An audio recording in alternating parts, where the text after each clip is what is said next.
और काहेला पटैनी जब देबो ही नेटा प्यार करे के उम्र में तू करो ही करा। काहेला पटैनी जब देबो ही नेटा प्यार करे के उम्र में तू करो ही करा। कैसे कटबो जिंदगी जब हो ऐसन हल शुरुआत में। अगर रहियो ना अकेले सौ गुंडा रहो साथ में। दिन में खोज ले चलो पुलिसिया मिले लगो रात में। रहियो ना अकेले सौ गुंडा रहो साथ में। दिन में खोज ले चलो पुलिसिया मिले लगो रात में।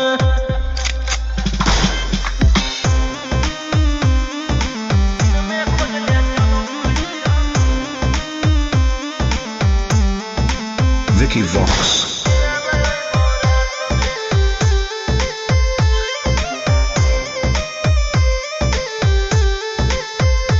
अरे कितना करे न जाना इंतजार। छोड़ दे हथियार कर हमारा से प्यार।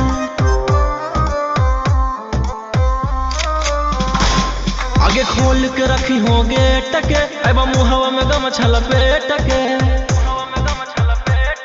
अरे काहेला तो गोली चलावे लगो ही हर बात में।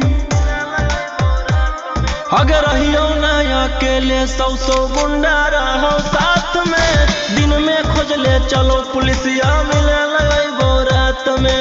रहियो ना अकेले सौ गुंडा रहो साथ में।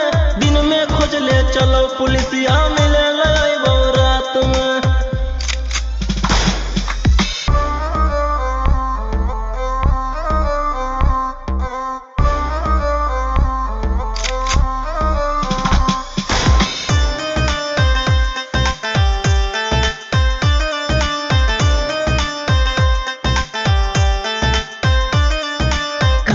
बर्बाद अपन करो ही जवानी। तोरा बिना कैसे रहता पगला तुर दीवानी।